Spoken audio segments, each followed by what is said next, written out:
So here we go again. So let's watch about this part of video from the 11th public hearing of the House Quad Committee. So in the recent congressional hearing, President Duterte was questioned about his responsibility in the war on drugs, particularly regarding extrajudicial killing allegedly carried out by police officer. Sinabi naman ng Pangulo dito na tatanggapin niya ang buong legal at moral na responsibilidad para sa polisiya ng war on drugs. So, when he acknowledged his role in the policy, he distanced himself from individual actions taken by the law enforcement officers.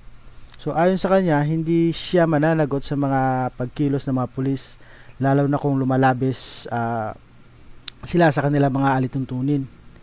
These distinctions between policy responsibility and individual accountability raises critical questions about the limits of presidential responsibility. Kaya't mahalaga rin na suriin kung paano ba ang isang leader ay dapat managot sa mga aksyon na kanyang sa aksyon ng kanyang mga tauhan, lalo na sa mga controversial na issue katulad ng extrajudicial killing. So, tara panoorin natin. Acknowledge the next interpellator. The next interpellate is Congressman Rog Gutierrez. You have 10 minutes. Thank you, Mr. Chair. Mr. Chair, before I proceed with my interpellation, simple manifestation. This representation has noticed that the good former president is more comfortable in a conversational manner of speaking. With that, I'd like to move, but I would, if the committee and the rules would allow, I'd like to waive the rule that he cannot speak while I'm speaking, so as not to hinder him. I want the former president to have an unhindered and unadulterated chance to give his statement. So with that, should the good former president understand, I will yield the floor at any time that he wishes to speak. I just hope that he would perhaps signal me by perhaps raising his hand, and at any time I will stop talking to allow him to continue to speak, so as to avoid any overlapping. If that is fine, I will proceed, Mr. I'm sure the former president heard you loud and clear, okay. Congressman Gutierrez. Thank you, Mr. Chairman. Mr. Chairman, I'd like to direct my questions to the former president, Rodrigo Roa Duterte. Mr. President, good afternoon po. Before I proceed with my line of question, I'd like to pick up on some points that some of my colleagues have mentioned earlier. Most recently, Mr. President, the Congresswoman Luistro was driving a point regarding full responsibility, and I'd just like to follow up on that. Nabanggit po ninyo in the context of the war on drugs that you will take full responsibility, full legal and moral responsibility, if I'm not mistaken, was your statement. And you said this in the context that you would be taking care of the Philippine National Police. However, Congresswoman Luistro has also mentioned a string of cases in which were allegedly part of the war on drugs, which are conducted in a manner of extrajudicial killing. When it came to those points, Mr. President, you mentioned that you will not take responsibility. And what comes to mind is your statement in the Senate, in which you had an argument with the senator. You had a statement with the senator, in which you said that guilt is personal. So, Mr. President, my question to the Honorable Chairman is, which is which po ba? When we are referring to the war on drugs, you say that you take responsibility for the policy, yet you will not take responsibility pag nagka-leche-leche in your terms, yung ating mga kapulisan. Would you care to elaborate, Mr. President?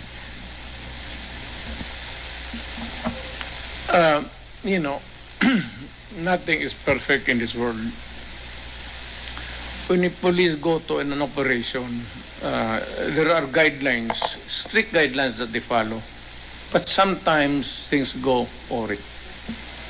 Nasusobrahan, nasisira yung nire-raid na bahay, o persons are arrested at that time which are not really connected with the activity there.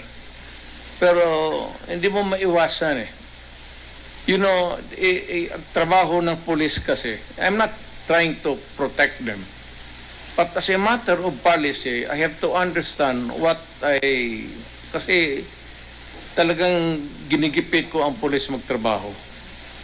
So, kung meron silang medyo kasalanan, but in the performance of that order, talagang it is my moral and legal obligation because I gave the order.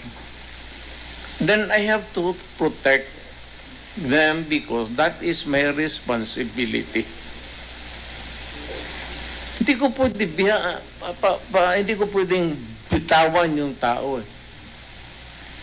Kasi pag sinabi mo sa police, trabahuin mo ito, tapos stricto ka, gusto mo talagang gaya mo, if you want to make the city peaceful, gawain mo yan, make the city peaceful. I do not care paano mo gawin, basta gawin mo ang city ko peaceful. When that is the time na kung sabihin mo masabit sila pagkamali, talagang papasok ka to. Because I gave the order. So in a sense, I take full responsibility if there is any. Akin yan. And should I be included in the charge or charges? Yes. I'd be willing to go to court, explain, and if it is not legal, according to the judge, or insufficient, wala tayong magawa. Makulong tayo. But trabaho eh. Trabaho yan. Mr. President, to the Honorable Chairman, so you are now making a distinction. When you say you take full responsibility, you're talking about the policy consideration, the orders that you've given the PNP. However, you would make a distinction as to individual cases in which you would claim you would not know. No, alam mo kasi sir, pag sinabi mo, Dito naman kasi yung full take responsibility niya rito is for the policy of the war on drugs. In-emphasize niya naman dito yung pagbibigay niya ng general order doon sa police i-carry out yung operations against illegal drugs. But dito hindi niya naman he does not extend responsibility for individual actions taken by the police officers during operation. So campaign against drug. I mean, as president, ginawa ko yan. It does not mean to say that you are free to kill if you are free to rob and rape. Pag sinabi kong campaign against drug, you do it as a police officer. Nag-aral ka naman ng 2 years basic, sinunod mo lahat, you should follow. Not if you go out of the way, I cannot answer for you. Kung ano yung sa isip mo, bakit mo ginawa yan, only you can answer that question. Pero yung policy nakikita ng tao, talagang akin yan. Pag sinabi ng pumasok yung mga pulis doon at pinilit nila yung pumasok ng isang building, so if there is any liability, kasali na ako. Hindi na ako naghuhugas ng gamay. So, Mr. President, from your state. So dito, yung sinasabi niya rito is responsibility for policy versus individual actions. Kina-clarify niya naman dito na he will take full responsibility for policy decisions, which he believes that it is his duty as the leader of the country. He defended his sentence by saying that if a police officer deviates from the law or overstep their boundary, yung sinasabi natin na yung sinasabi nila extrajudicial killing, so labas na sa policy yun ng war on drugs. So that officer alone is responsible, not the president. So ibig sabihin yung mga gawa ng mga police officer na personal nilang gawain na labas na doon, nag-overstep na ng boundary nila, is pananagutan nila yun. Personal accountability. So he cannot answer. The president cannot answer for what individual policy officers do beyond the boundaries of his order. Relating to the policy consideration, you take full responsibility at least for example, collateral damage in legitimate police. So yung distinction siya naman dito between policy and executions. Yung policy his campaign against illegal drugs and the executions of the policy by individual police officer. He argues that he is accountable for the policy and any collateral damage. So ano dito tawag dito yung sinasabi niya na may pananagutan din siya sa kapag nagkamali yung isang pulis o nabulilyaso yung isang operation, kasama din siya doon sa makakasuhan. Operations. Yes. That is one of the examples. Kasali na yan. However, Mr. President, I believe, just to pinpoint para mas klaro, one of the cases mentioned by Honorable Congresswoman Luistro. So, policy implementations and collateral damage. Yun yung context ng nila dito. So, Duterte, when the police carry out operations as part of the war on drugs, there can be a collateral damage, malamang. Diba? Wala naman perfectong operation. Meron talaga yan. Masira yung bahay, may madamay. Diba? Lahat na ng mga collateral damage sa legal operations, sagot niya yun. He will take full responsibility sa mga collateral damage na yun. At saka ina-accept niya yung responsibilidad na yun as the order to wage the war on drugs. So kasi in-order niya yung na yun yung kautusan na yun na war against drugs. So yung mga accidental harm, hindi na talaga maiwasan yan. So ini-emphasize niya dyan na he will take full responsibility sa mga ganyang klaseng bagay. Pero hindi niya take responsibility yung mga extrajudicial killings kasi labas niya sa policy niya. It's already a personal doings ng police officer. Was that of the PCSO Corporate Secretariat, General Barayuga.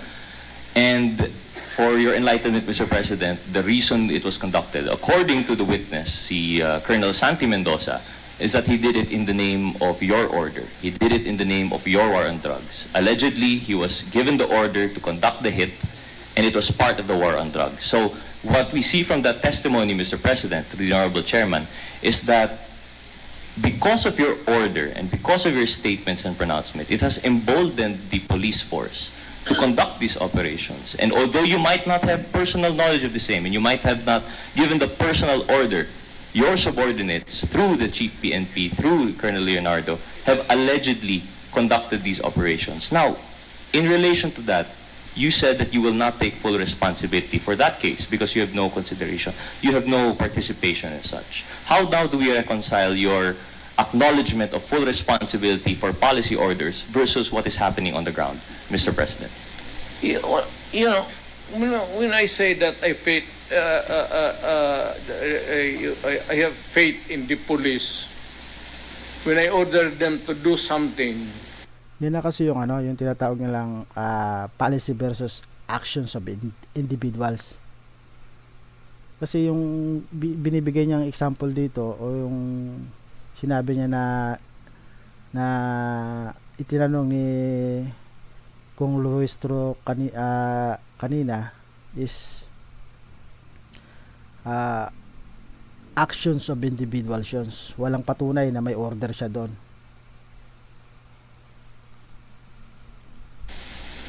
Kailangan pagka may nagkamali dyan, may sagutin mo rin. Huwag mong do not leave them hanging. Somebody has to say that I was the one who ordered. And if there was something that went went wrong, then I have also to answer for it. But you do not go into a campaign, you not go into a drive for nothing. It is always a legitimate government action. So in this case, Mr. President, in the case of the Barayuga Slay, in which the witness, Colonel Mendoza, mentioned that he conducted it in the belief that it was part of legitimate police operations under the orders of his superior, Colonel Leonardo, this was under your directive in the war on drugs. Yet you said you will not take responsibility when you were asked by Congresswoman Luistro. So that I repeat the question, Mr. President, with all due respect, how do we now reconcile you're taking full responsibility for the policy consideration, yet when it comes to the individual cases where policemen are left hanging, for your information po, Mr. President, si Colonel Santi Mendoza made this statement, he is still currently serving as a police colonel. He is a... Dito kasi, kiniklaim siya dito yung accountability. Tinatanong dito ni Kung Rodriguez yung reconciliation of policy na sabi niya he will take full responsibility, pero bakit yung kay yung sino to, yung kernel na yun sa PCSO, hindi niya wala siyang tawag dito, responsibility doon. Kasi yung sagot niya naman kasi, he claims accountability for the broadest war on drugs. He insisted na hindi siya responsible for individual police officer decisions. So yung pagpatay kasi na yun, individual yun eh. Siya mismo. Either may utos man yun o siya mismo yung pumatay nun. Especially in a case like Barayugas, where the officer may have acted under the pretext of his orders but went beyond their legal limits. He is a working policeman po. Hindi po siya sinipa, hindi po siya tinanggal. He made this statement against his own interest. So how now do we reconcile? Where do you draw the line of your responsibility in this war on drugs, Mr. President? Because guilt is personal. Alam mo, pagka nagkabay binaril ka dyan, it's always personal. So in that sense, hindi mo talaga sasagutin yan because anong ang nasa isip niya? Kung sabihin mo, drive lang, pati yung tao dyan nakaupo lang, barilin mo,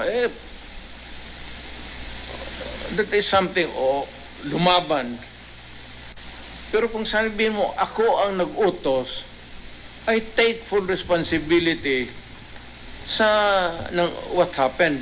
So, if there is a case that is going to be filed, you can file the case against me, including the erring policeman. I will not exempt myself. Hindi ako nagbibitin ng tao eh. So, kasali ako dyan. O sige, demanda mo kami. Go file a case in court at kaso tayo. Thank you, Mr. President. So dito naman sa policy versus yung tawag dito, practical reality. While Duterte dito presents a clear policy directive, there is a disconnect between the theoretical responsibility. So he claims for policy in the practical reality on the ground. His refusal to take responsibility for individual deaths or extrajudicial killings, even though they allegedly occur under the guise of his order. So highlights dito yung critical issue of governance. This raises a questions about the accountability of the public figures who issue widespread orders, especially when these policies result in actions that go beyond legal boundaries. President, just a short manifestation before I proceed with the rest of my questioning. I would like to... Ganun yan eh. Pag may... So, kaya nga sinasabi niya dito na he will take full responsibility. Kung sinabi niyang utos niya yun, so, pananagutan niya yun. Kailangan nyo lang naman mag-file ng case sa korte. At patunayan na inutos niya talaga yon doon sa tao na yon. At yung tao na nagsasabi at tinuturo siya mismo na ang nag-utos, kailangan din naman niya magbigay ng ng supporting evidence. Hindi lang naman pwedeng sabihin na ay inutos to ng dating pangulo. Hindi naman pwedeng ganun. 'Di ba? So tatanggapin niyo, kasuhan niyo lang yun ng kasuhan niyo diyan sa korte. Ang tanong, mayroon ba siyang supporting evidence na nagtuturo talaga na inutos siya ng dating pangulo? 'Di ba? So tinuro niya lang siguro yan in the guise of disorder. Kasi niya, individual action yun ng police officer. Extrajudicial killing na yun, yung pagpatay niya dun sa PCSO general na yun. So labag na yun sa policy ng war on drugs. Magsabi ko, sige, mag-conduct kayo ng operation. Pag nakabulyaso yan, rightly or wrong, or pag sabihan, utos kasi ni Mayor, o di wag mo bitinin yung tao. Kasi hindi naman lahat ng police talagang bright. Pero the fact that they were there in pursuance to your order for a legitimate purpose, maybe to stop smuggling or raid a laboratory there somewhere. Ganon. Well, thank you for that clarification, Mr. President. But as I mentioned, to continue my manifestation, for the consideration of the committee, it would be hard for us to take the statement that the former president would take full legal and moral responsibility, yet at the same time insist guilt is personal. I hope this is something that we consider taking his statements moving forward. And I think, Mr. President, That's a principle of law kasi guilt is personal. That is not mine. But when I say I take full responsibility, meaning to say, if there is going to be an accounting for the actions of the police, you can include me because I gave the order. Pero yung kasi sabihin mong guilt, because guilt is personal. Hindi mo mapasa yan sa akin. But the order, sabihin mo yung order ng mayor, akin yan, that is different. Kung ano yung individual guilt doon, hindi, kung sabihin mo, overall. Diba? Yung take full responsibility niya, may loophole pa rin doon. Kasi nga, for example, nagka-error at yung isang pulis kinabahan. Tapos nakapagpaputok ng baril at nakapatay ng isang tao. So yung operation na yun, responsibility pa rin yun ng dating pangulo. Pero ang tanong kasi doon, yung pagpatay ng pulis na yun, accountability niya yun. Hindi niya pwedeng ipasa yun. Kasi makikita naman yun sa investigation. Yun yung batas. Yun yung pagdating sa court, hindi pwedeng ipasa mo sa dating pangulo yung sarili mong o yung accountability mo, yung ginawa mo doon sa operation. Kasi personal mong gawain yun. Personal mong ginawa. So hindi mo pwedeng ipasa yun sa kanya. Nakabulyaso yan, akin yan. At hindi ko, in many cases, mayor for almost 30 years, and even as president. Yan nga diba sabi niya, pag nagkabulilyaso sa kanya. Pero kapag, mananagot siya doon. Pero pag inimbestigahan yun, yung mga personal na gawain ng taong nakapaloob doon o nakasama doon sa operation, hindi pa rin sila makakatakas sa accountability nila. Yun yung sinasabi niyang guilt is personal. So, yung mga ganung klaseng bagay, hindi niya pwedeng ipasa yun sa dating pangulo. Yung tanging sasaluhin niya lang, yung nararapat na kasalanan niya. Pero yung iba, ay sa police officer na yun. Kasi duty rin naman nila yun eh. So may accountability rin sila, hindi lang lahat sa pangulo. When I ordered na tinuturo ko talaga sarili ko. Akin yan para magtrabaho ang mga tao. Thank you, Mr. President, for the Somebody clarification. has to take the blame. At the blame stops here. Thank you, Mr. President. Yet, Mr. Chair, I repeat my manifestation that the confusion between the statement that there will be full legal responsibility and at the same time guilt is personal. While there's the mentioning that he will take full responsibility in the cases of, for example, the Barayuga Slay, and of course, also of the killing of the 3 Chinese nationals. I would like to mention that in the case of the Davao Penal Colony, that according to our witnesses, your name was also utilized, Mr. President. Ang sabi po ni Colonel Garma, allegedly, if I believe right, is that huwag kayo mag-interfere, alam ng presidente ito. This is part of, alam mo naman yung pinaglalaban natin dito. So that is just some of the examples, Mr. President, in which we have to decipher the difference now between your pangako po, your taking charge, full responsibility, versus what you're saying na guilt is personal. But nevertheless, Mr. President, we will proceed with the rest of the line of questioning. Yun na nga yun eh. So kung sa tingin nyo kasi, sakop yun sa mga inutos niya, yung pagpatay na yun sa, 4 na Chinese ba? 6 na Chinese. Kung sa tingin nyo, yun ay utos niya, so, kasuhan nyo siya, maglabas kayo ng ebidensya. Hindi naman pwedeng siya yung maglabas ng ebidensya at akuin niya lahat ng yun.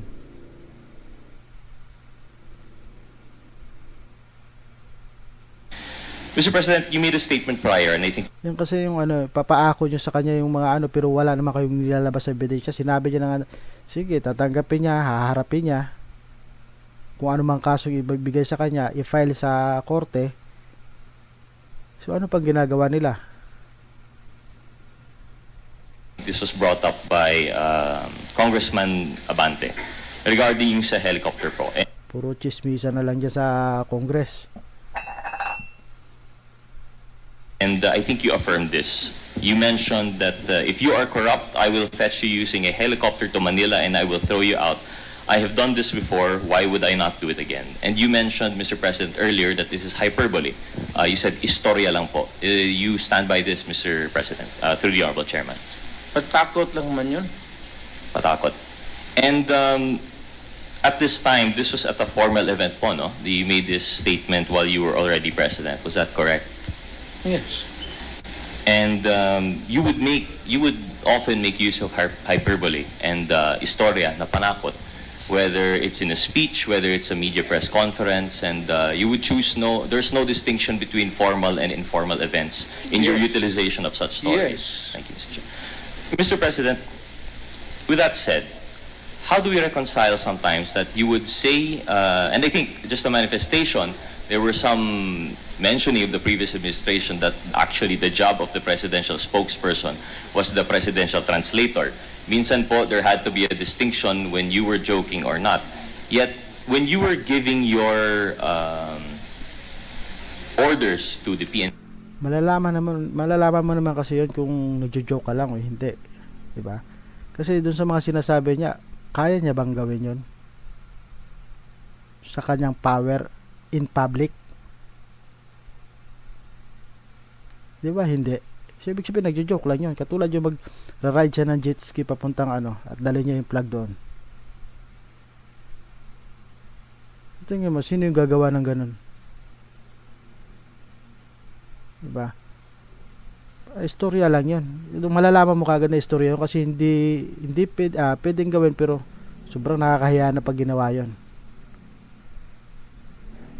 Parang masasabi mo na malaki yung chance, sobrang laki ng chance na hindi gagawin ng kahit na sinong tao yun. Maliban na lang kung may sira yung pag-iisip. NP, for example, would you also utilize hyperbole sometimes or istorya? Direkta ako. Hindi command conference direkta ako. Lahat man sila, tanong ka. Pag sabi ko, trabaho mo yan, trabaho mo. Ang akin kasi ganito, ayaw ko ng kriminal. Kung mapatay mo ang isang kriminal na lumaban, one less headache for humanity. Ito na naman kasi tayo, pabalik-balik na lang tayo kasi ayaw nilang tumigil eh. Kasi nasabi na naman lahat. Ayaw lang tigilan yung tanong paulit-ulit. So, di ba, hindi ba nakakasawa yung lagi rin sinasabi ng dating Pangulo na ayaw niya ng kriminal, ayaw niya ng droga, papatayin niya, bla bla bla. Di ba? So, nakakaano na eh. Sobrang exaggerated na yung ano, lalo na yung take full responsibility. Makailang beses na yan sinasabi niya. Paulit-ulit na. Alam din naman nila kung ano yung take full responsibility ni dating Pangulo. Yung, ewan ko lang, kung ano nila dyan, anong hinahabol talaga nila dyan. Pag may isang drug into traffic na lumaban, napatay mo, one less headache for society. Ang akin dyan is just the process of elimination and minimizing the danger to society. Pagka Yan din kasi, sa tingin kasi ng ibang tao na mali. Well, kung pagbabasihan natin yung batas, mali talaga. Pagbabasihan natin yung Bible, mali rin. 'Di ba? Pero ang tanong kasi, sa tagal din nating namumuhay dito sa mundo,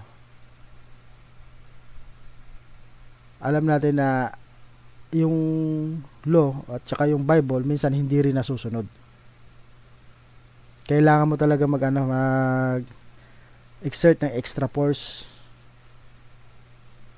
o gumawa ng isang against sa batas para mabawasan man lang. Kasi pag hindi mo ginawa yun, ilan pa kaya yung mabibiktima ng mga taong mayroong heinous crime? Diba? Ano na yan eh, pananaw na yan eh, hindi na nagbabase ng batas yan. Pananaw na at experience na sa buhay. Kasi ano mo pa naman yan, tawag ito, idadali mo sa korte, makakalaya din ulit, kulang ng ebidensya. Ngayon, pag nakalaya yan, ilan pa mabibiktima yan? Kasi yung problema hindi naman sa batas natin, yung problema yung nagpapatupad ng batas mula pa sa mababa. Kulang-kulang na bago makarating doon sa pinaka-korte. Kaya mangyayari sa mga kaso na ganyan, dismiss. marami yan sila, then walang mangyari. Yari mayor ni presidenta, hayaan mo yung mga sindikato dyan na to flourish. Kasi kung susunod ka naman sa batas at isa kang katulad dyan, mayor, leader ng isang komunidad, at pinapatupad mo yung alintuntunin ng batas, yun lang yung pinapatupad mo, at wala kang sariling pananaw sa sarili mo bilang tawag ito, bilang isang leader, walang mangyayari sa lugar mo. Lulukuhin ka lang ng mga mga tawag ito, ng mga kriminal. Kung hindi matakot yan, patayin mo, wala talaga mangyari rin. Walang mangyari sa siyudad mo, walang mangyari sa Pilipinas. Thank you, Mr. President. Mr. President, to the Honorable Chairman, I'd like to ask, in relation to that, your answers and statements given today, were some of them hyperbole, or were all of them matter-of-fact frank, as you would give in your command conference? Well, minsan hindi ako hindi ako nagbibigay talaga ng direkta na I would leave it hanging so that you will have something to think of. Well, Mr. President... Wala kasing tao mag-say na ako ang pumatay ni Rizal. Diba? Tulad ng sinasabi niya, walang tao magsabi na siya yung pumatay Sinasabi niya na siya yung pumatay sa mga ibang mga statement niya. Pero walang pangalan ng taong nakasunod doon. So, wala rin yun. Parang hangin lang yun. Walang crime doon. Alone. Walang gagong tao na ganyan. You just, you play with words. But when you are in government and you are there in the performance of duty to keep your city or to keep your country at least safe sa mga tao against the criminals, you have now the dilemma of whether or not to side with the innocent people and maybe victims or itong mga criminals. I have no second thoughts. Wala akong duda kung saan ako pupunta.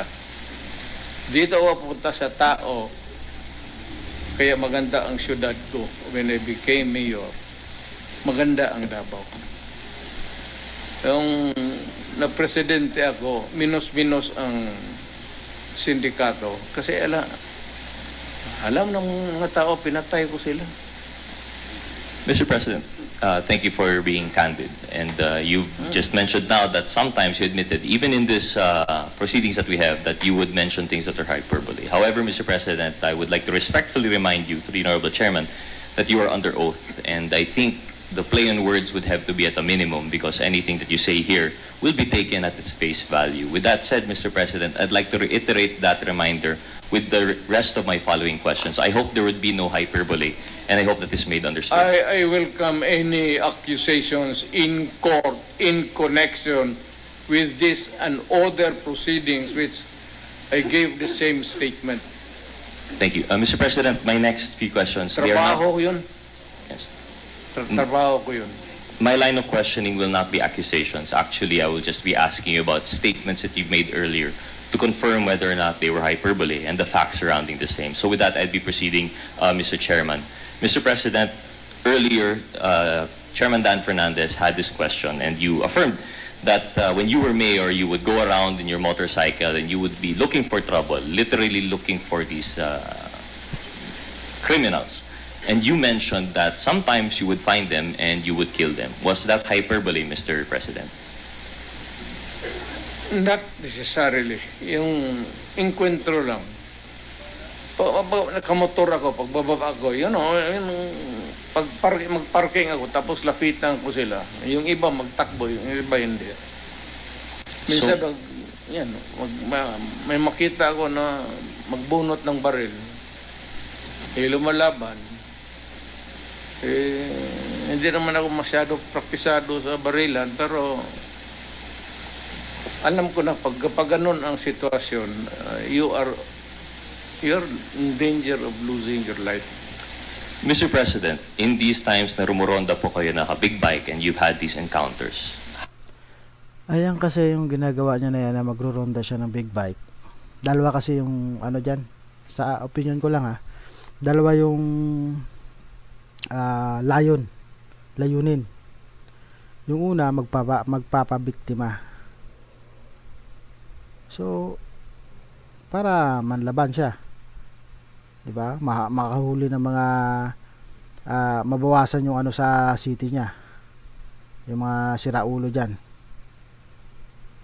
Ngayon, sa pag-ikot-ikot niya, pwede rin siya makatagpo ng mga illegal. So, pwede niyang hulihin yun. At pag naglaban, maghugot ng baril o di kaya kutsilyo, pwede niyang, pwede niyang barilin.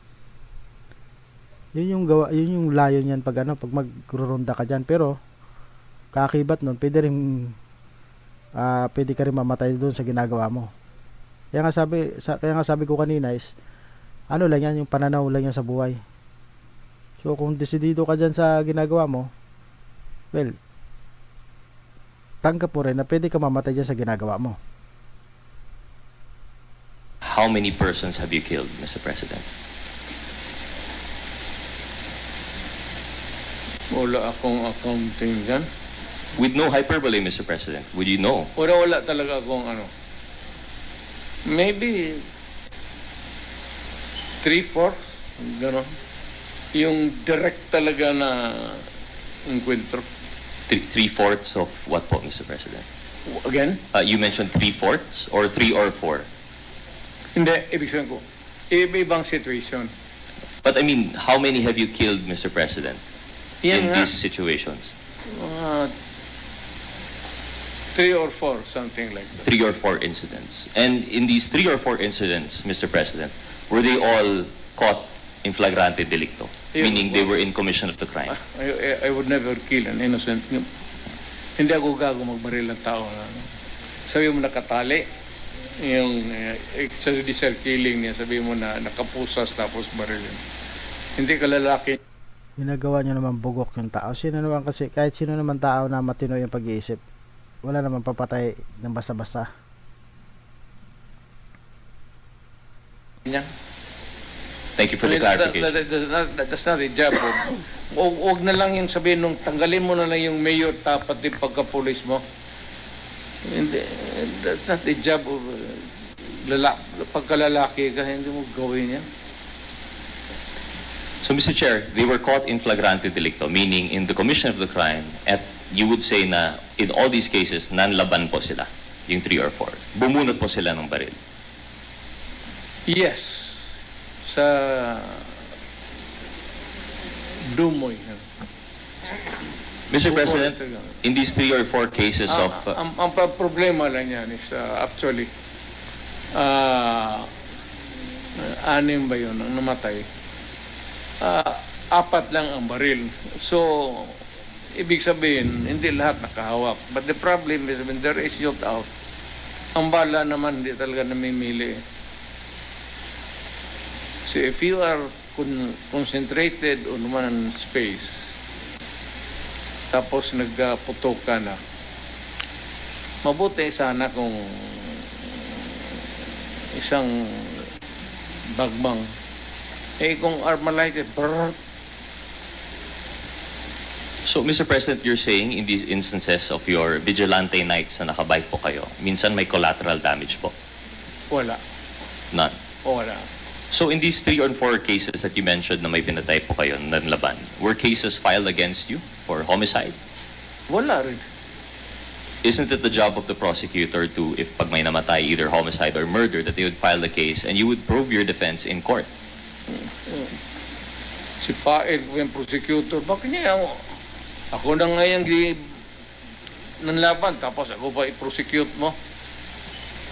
So, Mr. President, in these instances where you have killed these 3 and 4 people and no cases were filed, No. No Did- cases were filed. would you recall the names of these persons that you have killed? No. You know, why would I, why would? Maybe it's a silly question. Bakit ko alamin kung sino yung gago? Diba? So, ano tawag ito? Paulit-ulit na lang tong ganitong tanong, sinong tangang tao yung magsasabi ng kung sino pinatay niya. Diba? Yung ano kasi parang ginagawa nilang tanga yung ano yung tinatanong nila. Kahit sinong tao, walang aamin ng ano. Kasi pag nagbigay ka, pag sinabi mong pumatay ka, wala yun, hangin lang yun. Pero pag nagbigay ka ng pangalan, wala na. Diyan na mag-uumpisa yan. Walang tao magbibigay, lalo na yung katulad ng dating Pangulo.